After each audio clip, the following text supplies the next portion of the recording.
بیت بازی ہے، ٹھیک ہے، ایک بہت بڑا ایونٹ ہے، شعر و شاعری ہے، پھر اس کے بعد مباحثہ ہے، تقاریر کا ایک سلسلہ ہے، پھر یہ ہے کہ مکالمہ جو ہے ڈائلاگ. کہ جو نسل نو ہے اس اردو کے مضمون میں کیا پوٹینشیل ہے کہ وہ کہے جی میں اس کو ایز اے پروفیشن لیتا ہوں. محبت مجھے ان جوانوں سے ہے ستاروں پہ جو ڈالتے ہیں کمند. کیا بات، یہ پیغام آپ کے لیے ہے. آج کا میٹرک کا بچہ اور ایف ایس سی کا بچہ اردو کو کس انداز میں پڑھے کہ وہ اردو میں پھر میکسیمم نمبر بھی لے سکے. تیرے دریا میں طوفان کیوں نہیں ہے، خودی تیری مسلمان کیوں نہیں ہے، کیا بات، بس ہے شکوائے تقدیر جزداں، تو خود تقدیر جزداں کیوں نہیں.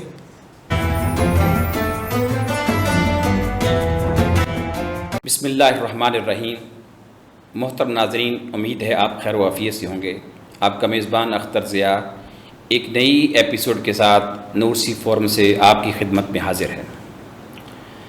حاضرین مکرم، آپ جانتے ہیں کہ ہم نے ایک پوڈ کاسٹ کے اس پلیٹ فارم سے جس سلسلے کا آغاز کر رکھا ہے وہ یہ ہے کہ قوم کے جو لیجنڈز ہیں، جو تجربہ کار لوگ ہیں، جو مختلف پیشوں سے وابستہ ہیں، ہم ان کو اپنے نوجوان نسل کے سامنے لائیں، ان کے تجربات، ان کی زندگی کے مشاہدات اور جو ان کے افکار ہیں ان سے نسل نو کو آگاہ کریں. تو یہ اسی سلسلے کا نیا پروگرام جو ہے وہ لے کر آج میں آپ کی خدمت میں حاضر ہوا ہوں. آج کا جو ہمارا پروگرام ہے وہ اس حوالے سے بہت ہی اہمیت کا حامل ہے. اس پروگرام کی دو جہتیں ہیں. پہلی جہت یہ ہے کہ یہ پروگرام از خود اس حوالے سے بہت اہم ہے کہ اس پروگرام میں اردو کو ہم آج کی گفتگو کا موضوع بنانے جا رہے ہیں. اردو کی تدریس کو، اردو کی لٹریچر کی اہمیت کو، پاکستان میں اس کی ترویج کو، اور اس کے ساتھ ساتھ اس شعبے میں جو نئے آنے والے لوگ ہیں ان کو ہم نے کیسے اس طرف راغب کرنا ہے تاکہ وہ اس کی اہمیت سے آگاہ ہو سکیں. لہٰذا اس سلسلے میں آج ہم نے دعوت دی ہے اپنے اسٹوڈیو میں ہمارے گوجرا کے مایہ ناز اسکالر، عالم بے بدل، اردو کے حوالے سے عالم نبیل، خطیب، اینکر پرسن اور نقیب محفل. الغرض بہت ساری جہتیں ہیں ان کی شخصیت کی، اور اب تو ان کی شخصیت میں ایک اور باب کا اضافہ ہو گیا کہ جناب صاحب کتاب ہو گئے اور کتاب بھی تصنیف کر دی. میری مراد ہیں پروفیسر محمد ادریس صاحب جو آج ہمارے اسٹوڈیو میں موجود ہیں. آئیے ان سے گفتگو کا آغاز کرتے ہیں. السلام علیکم پروفیسر صاحب. وعلیکم السلام. سر آپ کا بہت شکریہ کہ آپ نے اپنے قیمتی وقت میں سے وقت نکالا اور ہمارے اسٹوڈیو میں اس نور سی فورم میں تشریف لائے. ڈاکٹر صاحب آپ کی مہربانی، جزاک اللہ. سر آج ہم آغاز کرتے ہیں. جیسے کہ میں نے انٹرو میں بتا دیا کہ ہم اپنے جو لیجنڈز ہیں ہر فیلڈ کے ان سے اپنی نسل نو کو متعارف کرانا یہ ہمارے نور سی فورم کا بنیادی مقصد ہے. اس کی ریزن یہ ہے کہ کتابوں میں علم بہت سارا ہے لیکن وہ پریکٹیکل جو جس فیز سے ماشاءاللہ آپ گزرے ہیں، 25 سال کا آپ کا تجربہ ہے، اردو کی تدریس کے ساتھ آپ وابستہ ہیں، وہ اس فیلڈ میں آپ نے بہت ساری جو منازل ہیں وہ طے کی ہوں گی. تو آج ہم چاہتے ہیں کہ ان سے بھی بچوں کو آگاہ کیا جائے. دوسرا چونکہ آپ کا موضوع اسپیشلی تدریس ہے اردو کی، اس حوالے سے جو نئے آنے والے بچے ہیں اس شعبے کا انتخاب کرنے والے ہیں ان کو بھی ہم اس میں لے کے آئیں. تو سب سے پہلے بنیادی سا میں آپ سے سوال کرنا چاہوں گا کہ بہت سارے اور بھی کام تھے کرنے والے، آپ نے ان سب کے درمیان معلمی کے شعبے کا انتخاب ہی کیوں کیا؟ شکریہ جناب ڈاکٹر محمد اختر ضیاء صاحب، آپ کا سوال بڑا خوبصورت ہے. میرا تعلق سرزمین گوجرا سے ہے الحمدللہ، جسے ہاکی کا شہر کہا جاتا ہے. میں نے matric saint Albert high school سے کیا ہے. جب میں اسکول میں پڑھا کرتا تھا تو اس وقت یہ سینٹ ایلبرٹ ہائی اسکول کی مینجمنٹ یورپین تھی. ٹوٹلی انگلش میڈیم اسکول تھا، انگلش پڑھاتے تھے ہر سبجیکٹ میں، اور ایک سبجیکٹ جب ہمیں پڑھایا جاتا تھا اردو، اس وقت میری جبین پر، میرے ماتھے پر مسرت و انبساط بکھرتی ہوئی نظر آتی تھی. کہ اسکول کے بعد جب میں کالج میں گیا تو وہاں مجھے پروفیسر محمود خان صاحب جیسی عظیم شخصیت ملی. انہوں نے مجھے مشورہ دیا کہ بیٹا آپ تقاریر کیا کریں، مجھے اسٹیج پہ لانے والے وہ تھے. اچھا. پھر اس کے بعد مختلف ڈبیٹس میں پاکستان کے مختلف شہروں میں مجھے انہوں نے بھیجا. الحمدللہ گورنمنٹ پوسٹ گریجویٹ کالج، اس وقت اس کا نام تھا گورنمنٹ کالج گوجرا، کو میں نے ایک نہیں متعدد انعامات لا کے دیے ہیں. اور میں اللہ کا شکر ادا کرتا ہوں کہ آل پاکستان کمپٹیشن جو بھی ہوتا تھا، جس شہر میں بھی ہوتا تھا، اللہ تعالیٰ مجھے عزت سے نوازتا تھا. اب یہاں سے میری انٹرسٹ، دلچسپی اردو میں شروع ہوتی ہے، اور میں نے یہ پلان کر لیا کہ اب میں اردو زبان کو نہیں چھوڑوں گا، اس کو لے کے آگے جاؤں گا. انگریزی زبان کی طرف بھی میرا کافی سارا ٹرینڈ تھا، رجحان تھا، لیکن میں نے ایک دن فیصلہ کیا کہ ہماری زبان جو ہے قومی وہ اردو ہے، لہٰذا میں اردو زبان کو فروغ دوں گا. میں نے ڈیسائیڈ کیا کہ میں ماسٹر کے بعد انشاءاللہ اس سائٹ پہ آؤں گا. اس کا فائدہ کیا ہوگا کہ اللہ تعالیٰ نے جو مجھے صلاحیتیں دی ہوئی ہیں میں اس کو آنے والی نسل نو میں ٹرانسفر کروں.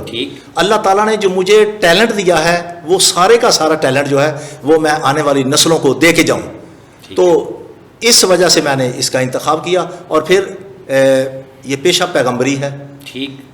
اور سیکنڈلی اس میں رشوت نہیں لی جاتی. رشوت سے مجھے سخت نفرت تھی. میرے پیرنٹس نے میرے دل میں رشوت کے متعلق، چوری کے متعلق، بری عادات کے متعلق مجھے اس طرح کے لیسن دیے ہوئے تھے. انہوں نے اس طرح کی میری پرورش کی تھی کہ مجھے یہ بری باتیں جو ہیں وہ اچھی نہیں لگتی تھیں. اس لیے میں نے کہا کہ میں اردو ٹیچر بن جاؤں، اور اردو زبان کو فروغ دینے میں یہ بہت اچھا وے ہے. ٹھیک ہے. پروفیسر صاحب، آپ نے دونوں سوالوں کا میرا ایک جواب جو ہے کمپائل کر دیا. یعنی آپ کے جو انسپائر جن سے آپ ہوئے اردو میں وہ پروفیسر محمود صاحب ہیں، یا آپ کے استاد تھے جو کہ آپ کو کالج میں پڑھاتے تھے، ان سے آپ انسپائر ہو کے آپ شعبہ مولوی میں آ گئے. پھر آپ نے اپنے بہت ساری فتوحات جو تقاریر کے حوالے سے ہیں جن سے آپ کی رغبت اردو کی طرف اور ہوتی چلی گئی. یعنی آپ کا جو ڈیبیٹنگ آپ کی زندگی میں ڈیبیٹس ہیں، یا نقابت ہے، یا آپ کا شعر و شاعری کی طرف آپ کی رغبت ہے، نو ڈاؤٹ آپ اردو میں آئے تو اردو ادب کے ساتھ آپ کی وابستگی ہے. ان ساری چیزوں نے مل کے میں جو سمجھا ہوں کہ آپ کی زندگی میں اردو کو بھی بطور پیشہ اختیار کرنے کی طرف رغبت دلا دی. جی. اور اس کے ساتھ ساتھ آپ کو ایک معلم کے طور پر یہ نہیں، حالانکہ اس اردو کو پروموٹ کرنے کے لیے تو ہم بہت سارے رائٹرز ہیں، وہ سارے پروفیسر نہیں ہیں، وہ استاد نہیں ہیں، لیکن وہ بھی کسی نہ کسی طرح اپنے آپ کو اردو کی پروموشن میں لگے ہوئے ہیں. کوئی رسالہ نکال رہا ہے، کوئی اخبار نکال رہا ہے. تو لیکن آپ نے ایک بڑے فیلڈ کا انتخاب کیا، چونکہ رسالہ نکالنا یا چھوٹے چھوٹے اخبار یا پمفلٹ وہ ایک چھوٹا لیول تھا. تو آپ کے ذہن میں یہ ہے کہ میں کسی تدریس کے شعبے میں جاتا ہوں تو میں الحمدللہ تعالیٰ اردو کو بڑے اچھے طریقے سے تدریس کے ذریعے پروموٹ کر سکتا ہوں. بہت اچھا، آپ نے بہت ہی شاندار شعبے کا انتخاب کیا. آپ یہ بتائیے، آگے بات آپ بڑھاتے ہیں، تدریس جو ہے اردو کی، اس کو بعض لوگ بہت ہی آسان سمجھتے ہیں، لیکن میرا خیال یہ ہے کہ اردو ایک فن ہے. اردو آسان نہیں ہے. فن کے حوالے سے آج کا ہمارا جو استاذ ہے وہ اس کو اس انداز میں نہیں لے رہا جو اس کے تقاضے ہیں، جو اس کی اسپرٹ ہے. اگر ہم پرانے دور کو دیکھتے ہیں، غالب کی محفل جو ہے، علامہ اقبال کی محفل جو ہے، استاد دامن کی محفل جو ہے، وہاں پہ بیٹھنے والے بڑے بڑے عظیم شعراء بن گئے، بڑے بڑے ادیب بن گئے، بڑے بڑے اسکالرز بن گئے. لیکن آج کا جو استاد ہے وہ اسپرٹ منتقل نہیں کر رہا جو اسپرٹ ہونی چاہیے.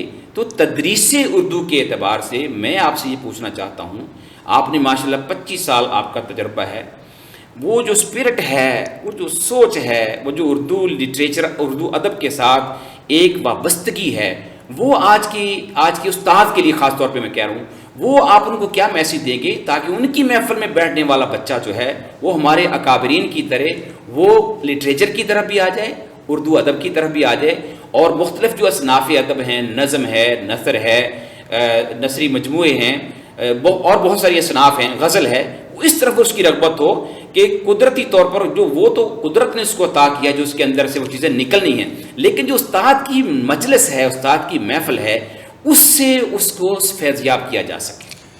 ڈاکٹر صاحب، آپ کا یہ سوال بڑا خوبصورت ہے. چونکہ دور جدید ہے، ٹیکنالوجی کا اور سائنس کا دور ہے، اس میں کوئی شک نہیں. اردو ادب کی اپنی جگہ اہمیت ہے، لیکن جو آپ کا سوال ہے کہ آج کا جو استاد ہے وہ اس جانب راغب بہت زیادہ کیوں نہیں ہے جس طرح کے زمانہ قدیم میں اساتذہ تھے. بالکل ٹھیک. یہ آپ کا سوال بڑا خوبصورت ہے. تو اب ہر بندے کا اپنا ایک مائنڈ ہوتا ہے، اپنا اس کا ذہن ہے، اپنی اس کی جبلت ہے، اپنی اس کی عادت ہے. میں اپنی بات بتاتا ہوں کہ میرے اندر اردو کے فروغ کے لیے ایک جنون ہے. ٹھیک ہے. جیسے کوئی پاگل بندہ نہیں ہوتا، کوئی عاشق ہوتا ہے، ایسے ہے کہ میں چاہتا ہوں کہ میرا کوئی بھی پیریڈ خالی نہ ہو. ٹھیک. اگر کوئی خالی بھی ہے تو وہ مجھے دے دیا جائے. میں اپنی آنے والی نسلوں کو اردو کے متعلق بتاؤں، میں اپنے قدیم شعراء کے متعلق بتاؤں، میں جو ادیب حضرات ہیں ان کے متعلق بتاؤں. میں زیادہ سے زیادہ اپنی زبان کو فروغ دوں. لیکن ہر بندے کا اپنا مزاج ہوتا ہے. آپ دیکھیں گورنمنٹ سیکٹر میں لوگ ہیں وہ بھی یہ خدمت دے رہے ہیں، پرائیویٹ سیکٹر میں ہیں وہ بھی یہ خدمت دے رہے ہیں. لیکن پرائیویٹ سیکٹر میں جو لوگ ہوتے ہیں ان کی کوشش ہوتی ہے کہ وہ اردو میں اس طرح بچوں کو محنت کروائیں کہ ان کے نمبر زیادہ آ جائیں. گورنمنٹ سیکٹر میں ہوتے ہیں وہ لیکچر دیتے ہیں اور اتنی وہ پین نہیں لیتے جتنی پرائیویٹ سیکٹر میں لی جاتی ہے. ٹھیک ہے. تو بہرکیف الحمدللہ اللہ کا شکر ہے کہ اللہ نے یہ جذبہ، یہ جنون ہمیں دیا ہوا ہے. ہم تو لگے ہوئے ہیں اردو کی خدمت کے لیے. یعنی آپ کی جو یہ گفتگو میں اس سے سمجھا ہوں کہ جو آپ نے بات کی کہ جو آپ مختلف پیریڈز لیتے ہیں، آپ ان پیریڈز میں اپنے جو آپ کے ہمارے اکابرین ہیں، اردو کے باباز تھے ہمارے، آپ چاہتے ہیں کہ ان کی جو بایوگرافی ہے، میں چاہتا ہوں ٹیکنیکلی یہ بات سامنے آ جائے کہ آج کا جو نوجوان ہے، ٹھیک ہے آج کا استاد جو ہے اس کو چاہیے کہ اس طرف رغبت دلائے جیسے آپ کریں، تو ان کو ہمارے جو شعراء ہیں، ادباء ہیں، ان کی بایوگرافی پڑھنی چاہیے کہ وہ اس طرف کیسے راغب ہوئے تھے. جی بالکل صحیح ہے، آپ صحیح فرما رہے ہیں. یہ تو بتانا چاہیے چونکہ وہ بتانے کے بغیر تو بات ہی نہیں بنے گی. وہ بیس ہے ہماری. ٹھیک ہے. ہمارے جو قدیم ہمارے اردو کے بہت بڑے اسکالر میں کہتا ہوں ان کو، شاعر ہیں، ادیب ہیں، انہوں نے زندگیاں ڈاکٹر صاحب وقف کی ہیں اردو زبان کے فروغ کے لیے. آپ دیکھیں بابا اردو مولوی عبدالحق، ان کی زندگی جو ہے وہ ساری کی ساری اردو زبان کے لیے ہے. مرزا اسد اللہ خان غالب نے ساری زندگی جو ہے اردو ادب کے فروغ کے لیے وقف کی. میر تقی میر ہے اور حضرت علامہ اقبال ہے. یہ لوگ ہیں، انہوں نے اپنی پوری زندگی جو ہے اس زبان کو سپریٹ کرنے کے لیے، اس زبان کی اشاعت کے لیے انہوں نے وقف کی ہے. تو لہٰذا ہمیں ان کی زندگیوں کا مطالعہ کرنا چاہیے اور اس پر عمل بھی کرنا چاہیے اور آنے والی نسل کو ان کی زندگیوں کے متعلق بتانا چاہیے. بہت اچھا. ابھی تک جو ہماری گفتگو ہوئی ہے اس میں ابھی ہم نے اردو کی اہمیت، اس کا فروغ اور اس میں ہمارے اکابرین کا کردار اور ہمیں اس کے متعلق کیا کرنا چاہیے، اس پہ ہماری ابتدائی گفتگو جو ہے وہ اس پہ مشتمل تھی. ابھی ہم تھوڑا سا گفتگو کا سلسلہ اور آگے بڑھاتے ہیں. آج کا جو ہمارا استاد ہے، اردو کا استاد ہے، اردو ادب کا استاد ہے، نو ڈاؤٹ وہ اپنے تئیں اپنی کوشش کر رہا ہے، محنت کر رہا ہے، اسٹرگل اس کی جد و جہد جاری ہے. میں آپ سے یہ پوچھنا چاہتا ہوں، تدریس اردو جو ہے میں کہتا ہوں یہ بھی ایک فن ہے. آج کا جو معلم اردو ہے، تدریس اردو کے حوالے سے اسے کون سے ایسے ٹولز یا وہ فنون یا وہ میتھڈ جو ہے وہ اختیار کرنا چاہیے کہ اردو جو ہے وہ ہمارے بچوں کے ذہن و دماغوں میں اتر جائے، اردو کی محبت جو ہے وہ اجاگر ہو جائے. یعنی تدریس اردو، نئے جو اساتذہ ہیں اردو والے، پڑھانے کا میتھڈ آپ کے نزدیک کیا ہے؟ ڈاکٹر صاحب بات آپ کی بہت خوبصورت ہے کہ ہم سب کو جتنے بھی لوگ اردو پڑھا رہے ہیں، ہماری یہ ڈیوٹی ہے، ہمارے یہ فرض میں شامل ہے کہ ہم آنے والی نسلوں کو اردو زبان کی طرف راغب کریں. اب راغب کرنے کے لیے ہمیں جو علم نفسیات ہے اس کا سہارا لینا پڑے گا. ٹھیک. کیونکہ جو بچے ہیں ہمارے پاس ایک کلاس میں 30 ہوتے ہیں، کسی کلاس میں 40 ہوتے ہیں، کسی میں 50 ہوتے ہیں، کسی کلاس میں 60 بھی ہو سکتے ہیں، وغیرہ وغیرہ. اب ہر بچے کا ذہن جو ہے وہ اردو کی جانب زیادہ راغب نہیں ہوتا. ٹھیک ہے. جیسے دور جدید ہے، ٹیکنالوجی کا دور جا رہا ہے، اور پھر بچہ جو ہے اسٹوڈنٹ وہ اردو سبجیکٹ کو، مضمون کو بہت لائٹ لیتا ہے. ٹھیک ہے. وہ پڑھنے کے لیے تیار نہیں ہے.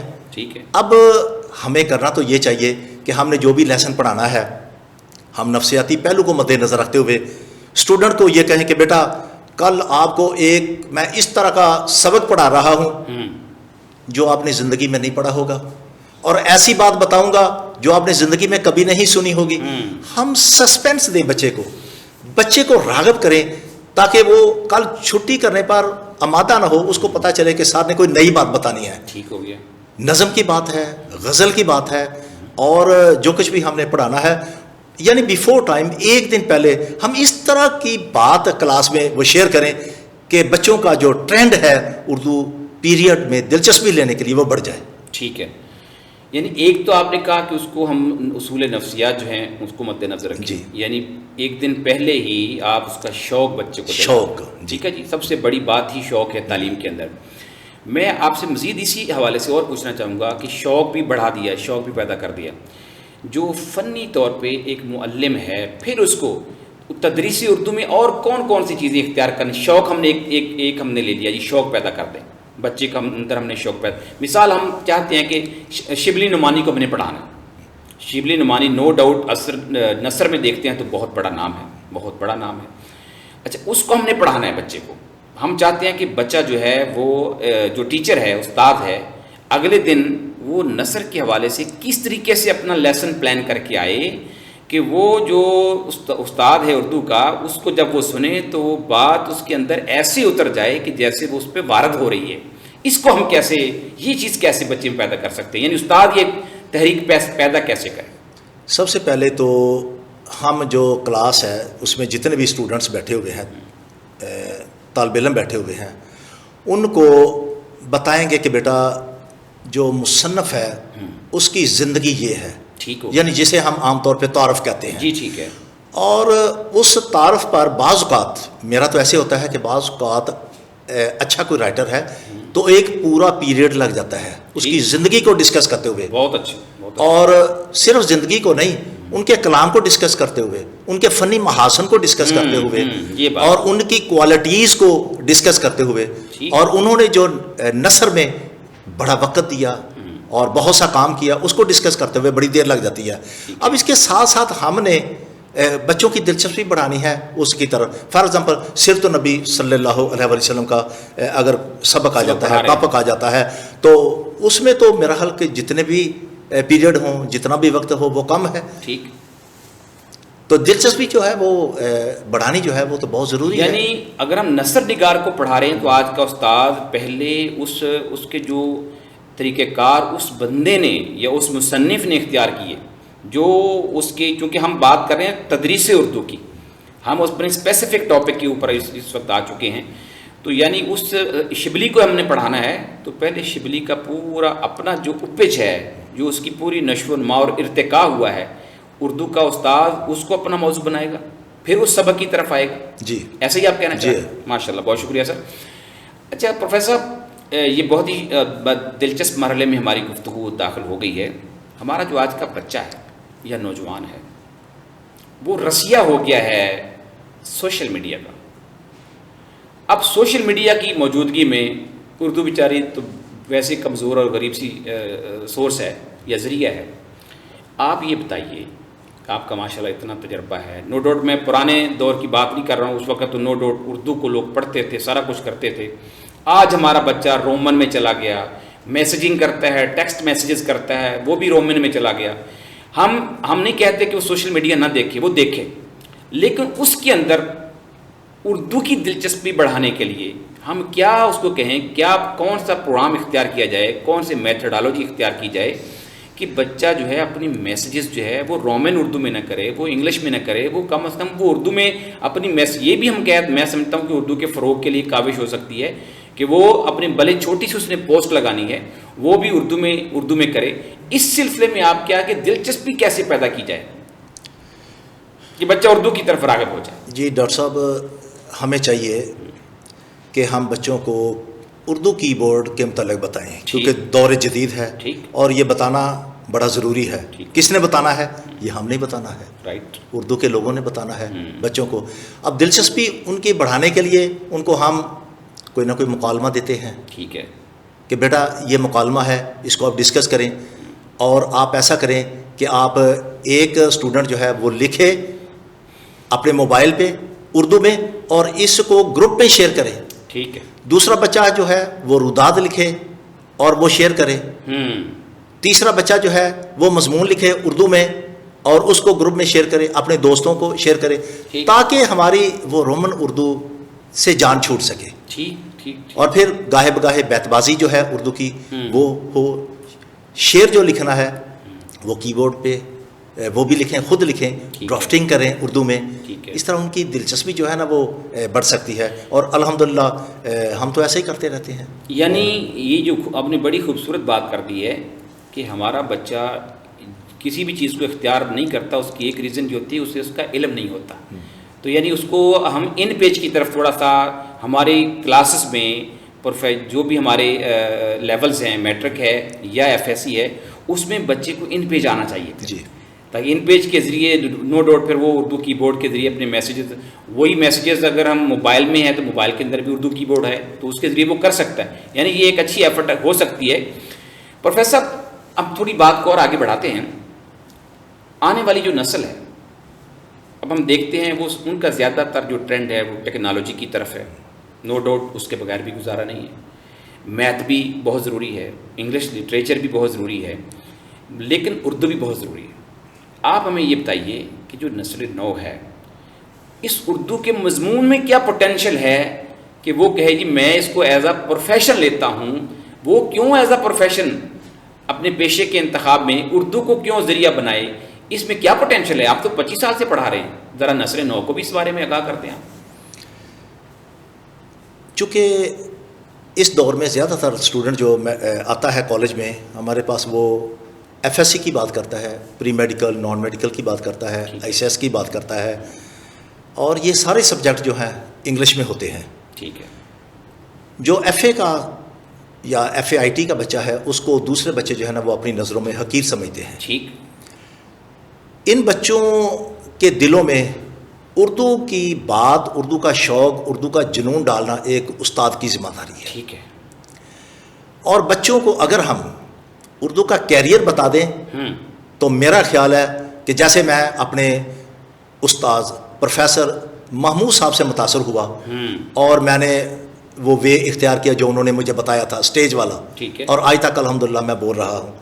اسی طرح اگر کوئی متحرک استاد ہو وہ بچے کو بتائے کہ بیٹا آپ نے ایم اے اردو کرنا ہے, اور صرف ایم اے اردو کر کے بیٹھنا نہیں, چھوڑ نہیں دینا, آپ نے اس کے بعد ایم فل کرنا ہے, ایم فل کے بعد آپ نے پی ایچ ڈی کرنی, اور پی ایچ ڈی کے بعد آپ نے جاب کرنی ہے. اور یہ آپ کا وے, آپ کا راستہ جو ہے نا آپ کا برائٹ فیوچر ہے. آپ کو ذریعہ روزگار بھی مل جائے گا اور ایک خدمت کرنے کا آپ کو موقع بھی مل جائے گا, اور آپ کو یہ ثواب بھی ملے گا کہ آپ اپنی قومی زبان کی خدمت کر رہے ہیں. بہت اچھے, بہت اچھے. یعنی آپ یہ کہتے ہیں کہ جیسے بچوں میں اٹریکشن ہوتی ہے پری میڈیکل کی طرف یا پری انجینئرنگ کی طرف, اور وہیں سے بچوں نے آگے اپنے پروفیشن بنانے ہوتے ہیں, لیکن پھر میٹرک اور ایف ایس سی تک, یعنی میٹرک تک ہی میں سمجھتا ہوں شوق تو پھر میٹرک تک ہی پیدا کیا جا سکتا ہے. جی, میٹرک سے بھی پہلے, میٹرک سے بھی پہلے, میٹرک سے بھی پہلے. بلکہ اگر میں کہوں تو بے جانا ہوگا, اردو زبان کا شوق جو ہے اس کو جو کلاس جس کو عام طور پہ 1 کہا جاتا ہے, نرسری کہا جاتا ہے, ہم اس کو اردو میں کلاس اول کہتے ہیں, وہاں سے شروع ہونا چاہیے. حمد سے شروع ہونا چاہیے, نعت شریف ہوتی ہے لکھی ہوئی وہاں سے ہونا چاہیے, اور اس میں جو سبق ہوتے ہیں وہاں سے ہونا چاہیے. تو یہ شوق جو ہے شروع سے ہی ہونا چاہیے اردو کی طرف. یعنی جو نئے آنے والے لوگ ہیں اس کو ایز اے پروفیشن لینا چاہتے ہیں, ان کو اس بارے میں کسی قسم کی احساس کمتری کا شکار نہیں. احساس کمتری تو ہے ہی نہیں اس میں, کیونکہ اس میں تو فخر کی بات ہے. فخر کی بات ہے. ہمارے بڑے بڑے ادبا جو ہیں ہمارے, یعنی مفکر پاکستان کو اگر ہم دیکھتے ہیں تو ماشاءاللہ اردو کی کتنی خدمت وہ کر گئے. یعنی ذریعہ فکر جو ہے منتقل کرنے کا اردو بہترین زبان ہے. ٹھیک ہے, انہوں نے فارسی بھی کو بھی لے لیا, لیکن بہت سارا کلام ان کا اردو میں. ذریعہ شہرت جو ہے وہ ذریعہ شہرت اردو کا کلام ہے, تو فارسی تو ہم سمجھتے نہیں ہیں, وہ ایران میں ہو سکتا ہے. ماشاءاللہ. پروفیسر بہت ہی خوبصورت آپ نے جواب دیا. ہمارے نوجوان جو اس پروفیشن کو لینا چاہتے ہیں اردو ادب میں یا اردو لٹریچر میں, نو ڈاؤٹ اقبال کے بغیر میں سمجھتا ہوں اردو جو ہے وہ مکمل نہیں ہے. بالکل صحیح ہے. ہمارے ہر ادارے میں پلے گروپ سے لے کے اوپر تک بڑی کلاسز تک اقبال کسی نہ کسی جگہ پہ اس کا کوئی نہ کوئی شعر ہمارے بچوں کو آتا ہی ہوتا ہے. اب آپ سے جو میں بڑا ہی اہم سوال کرنے لگا ہوں کہ بچوں میں علامہ اقبال رحمۃ اللہ علیہ ان کی فہم اقبال کے لیے اور اقبال کی فکر کے تفہیم کے لیے تدریس اقبالیات جو ہے وہ کس طرح کی جائے کہ بچوں میں نہ صرف اقبال کی فکر جو ہے وہ منتقل ہو جائے بلکہ اقبال جو ہے وہ نسل نو کا نو ڈاؤٹ ان کا رول ماڈل اور آئیڈیل ہے وہ بھی ان کے سامنے کھڑا ہو جائے اور اس کے ذریعے کہیں نہ کہیں وہ اردو کی طرح بھی ہمارا نوجوان راغب ہو جائے. تدریس اقبالیت کیسے کریں؟ یہ سب کچھ جو ہے ڈیپینڈ کرتا ہے استاذ پر. ٹھیک ہے. جو اردو کا استاذ ہے اس کو چاہیے کہ وہ بچوں میں شوق اس طرح پیدا کرے کہ بچے یہ سمجھیں کہ اگر ہم نے اقبال کو ڈسکس نہ کیا، اقبال کو پڑھا نہیں، تو ہم نے کچھ بھی نہیں پڑھا. اور یہ حقیقت ہے، اس میں کوئی شک نہیں. اب بچوں کا شوق اقبالیات کی طرف کرنے کے لیے ایک زیادہ ہمیں چاہیے کہ ہم اقبال کے صرف اشعار پڑھ کر ان کو نہ بتایا جائے بلکہ اس کی تشریح کر کے بتائی جائے. جیسے اقبال نے پیغام دیا ہے نوجوانوں کو کہ ستاروں سے آگے جہاں اور بھی ہیں، ٹھیک ہے، ابھی عشق کے امتحان اور بھی ہیں، ٹھیک ہے، تہی زندگی سے نہیں یہ فضائیں، یہاں سینکڑوں کارواں اور بھی ہیں. اب یہ تو ہو گئے 2 شعر، لیکن اس کی جب ہم تشریح کریں گے کم سے کم 10 سے 15 منٹ تو بچے کے ذہن میں، اسٹوڈنٹس کے ذہن میں ایک بہترین کلام جسے ہم موٹیویشن سپیچ کہتے ہیں وہ ٹرانسفر ہو جائے گی. ہم کہتے ہیں بیٹے یہ کلام آپ کے لیے اقبال نے لکھا ہے، محبت مجھے ان جوانوں سے ہے، ستاروں پہ جو ڈالتے ہیں کمند، یہ پیغام آپ کے لیے ہے. اور اقبال نے تو بے شمار جگہ یہ بتایا ہے نوجوانوں کو، تیرے دریا میں طوفان کیوں نہیں ہے، خودی تیری مسلمان کیوں نہیں ہے، بس ہے شکوائے تقدیر جزداں، تو خود تقدیر جزداں کیوں نہیں. بیٹے یہ کلام جو ہے یہ اقبال نے آپ کے لیے لکھا ہے، اور اس کی تشریح کر کے بتائیں تو بچہ جو ہے اتنی دیر تک کلاس سے باہر نہیں جائے گا جب تک وہ اپنا ذہن اچھا نہیں بنائے گا. لیکن بات یہ ہے کہ سمجھانے والا، بات کرنے والا، گفتگو کرنے والا وہ ماہر ہو اقبالیات میں. ماشاءاللہ. یعنی اقبال کی اگر ہم سوچ اور فکر کو دیکھتے ہیں، جیسے اقبال رحمۃ اللہ علیہ کو 3 زمانوں کا شاعر کہا جاتا ہے کہ اقبال ہمیں ہمارے ماضی کی سیر بھی کرواتے ہیں، اقبال ہمیں ہمارے حال سے بھی آگاہ کرتے ہیں، اور اقبال ہمیں ہمارے مستقبل سے بھی وابستہ رکھتے ہیں. جیسے وہ شعر ہے، نہیں ہے نا امید اقبال اپنی کشت ویراں سے، ذرا نم ہو تو یہ مٹی بڑی زرخیز ہے ساکی. یعنی اقبال کا شوق اگر بھر دیں گے تو بچوں کے 2 فائدے، پروفیسر آپ کی جو گفتگو سے میں سمجھاؤں وہ 2 فائدے ملیں گے. ایک تو وہ بچہ جو ہے وہ اقبال رحمۃ اللہ علیہ سے موٹیویٹ ہو جائے گا، دوسرا وہ اردو سے وابستہ ہو جائے گا. تو یہ دونوں چیزیں اقبالیات کو پڑھا کر.